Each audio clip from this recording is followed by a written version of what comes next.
Shalom Bapak Ibu Saudaraku yang terkasih. Kejadian 1 ayat 6 sampai 10. Demikianlah firman Tuhan.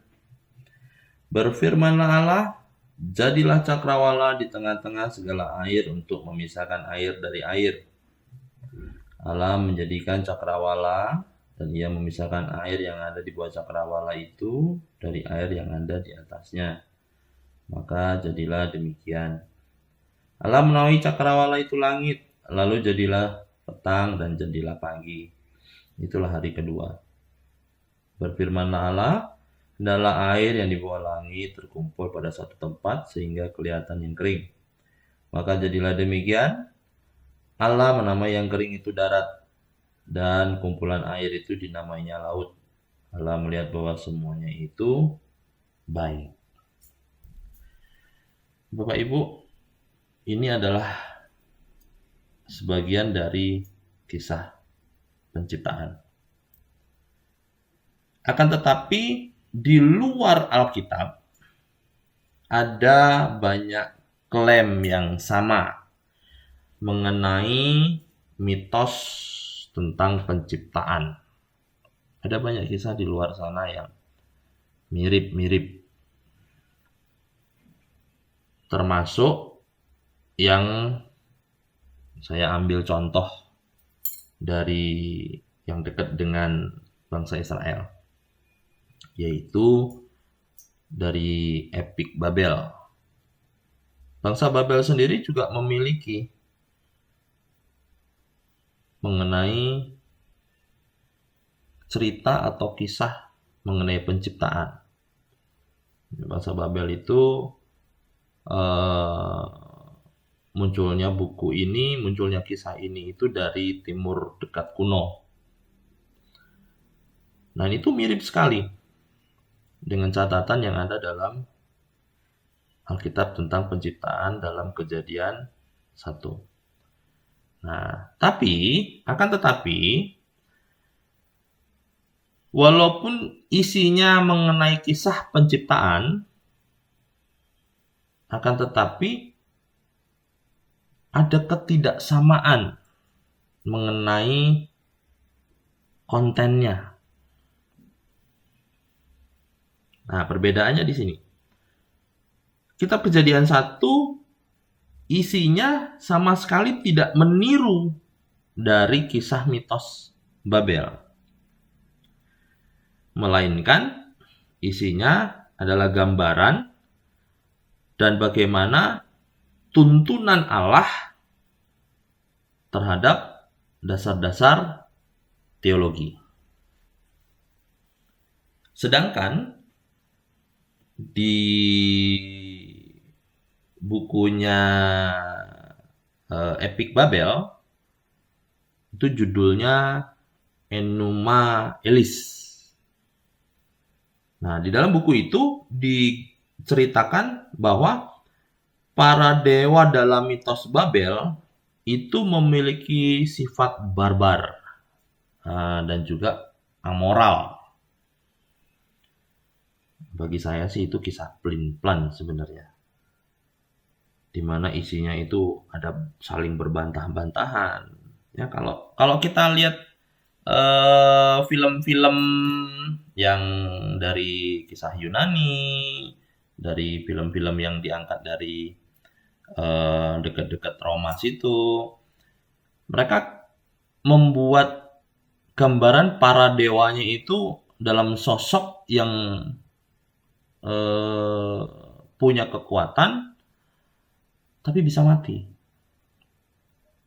Nah, mereka bisa beranak dan itulah yang menjadikan dasar mereka mengenai tentang penciptaan. Ya, dewa-dewa mereka itu bisa berkelahi satu sama lain, sama saudaranya. Ya. Kisahnya salah satu tentang Dewa Marduk. Marduk itu di dalam kisah Enuma Elis ini disebut sebagai dewa tertinggi. Dia menyerang dan membunuh Dewi Tiamat.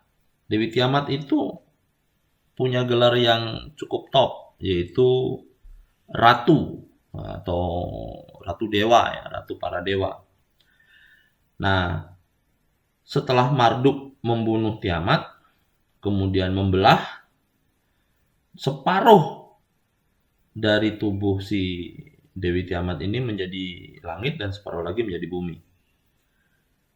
Nah, inilah perbedaannya. Sedangkan di dalam Alkitab itu diceritakan tentang monoteisme. Jadi ketunggalan Allah.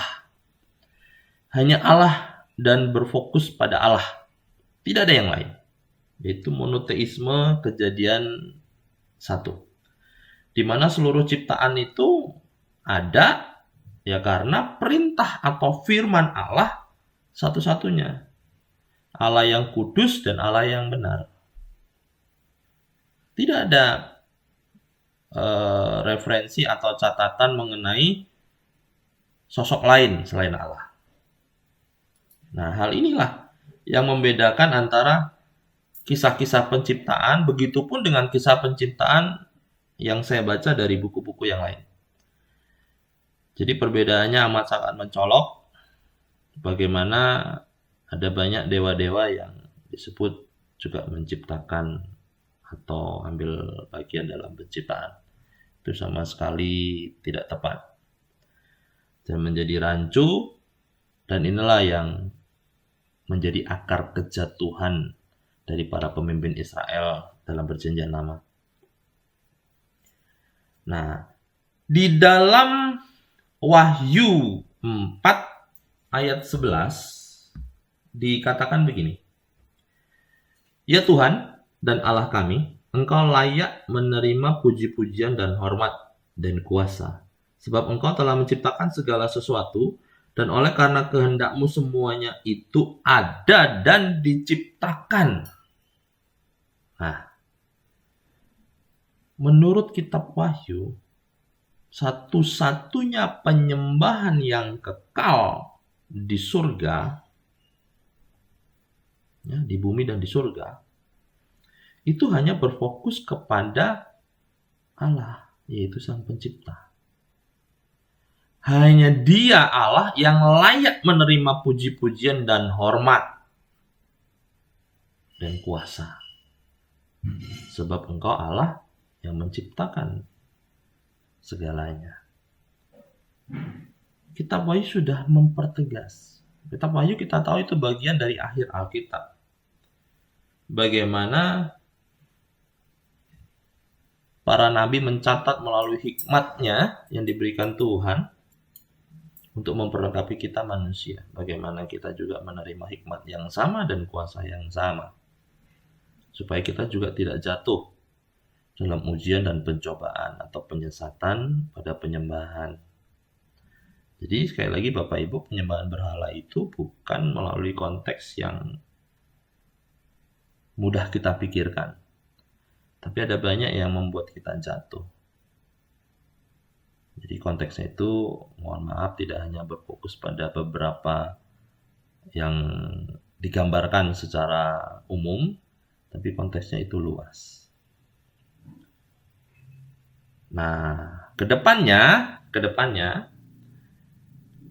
masa sekarang, zaman now, kita sudah memiliki yang namanya para ilmuwan. Para ilmuwan akan terus menyelidiki, akan terus belajar dan mencari tahu, terus menggali. Bisa mengenai tentang asal mula, bisa mengenai tentang nature, atau perkembangan alam semesta, ya, dari astrofisika, astrologi, astronomi, kosmologi. Jadi para ilmuwan akan menggali lebih banyak dan secara besar-besaran itu akan dimunculkan atau dikemukakan. Baik dalam berita, catatan, buku. Ya, kalau kita tahu zaman sekarang itu ada namanya ramal dan lain sebagainya.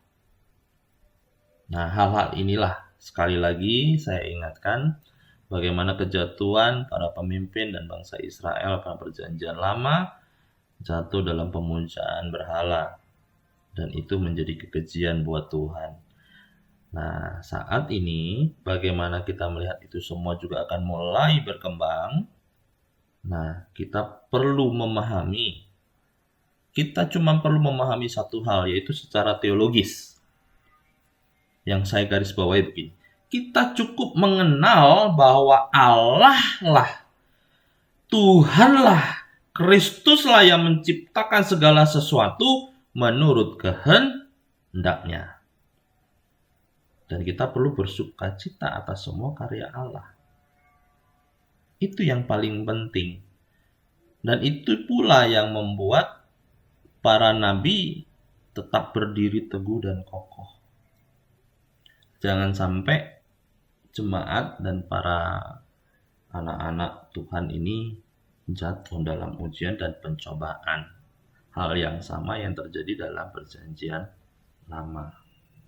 Nah, ini sesuai dan setara dengan apa yang ditulis dalam kebenaran firman Tuhan di 1 Timotius 4 ayat 4.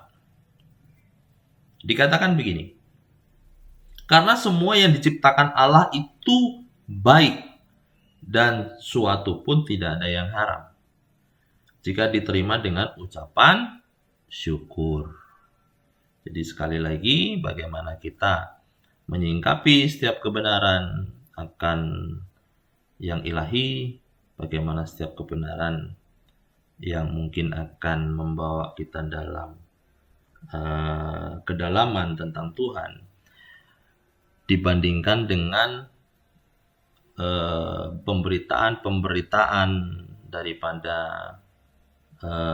sesuatu yang dibuat dari sisi baik ramalan dan lain sebagainya. Tuhan Yesus memberkati.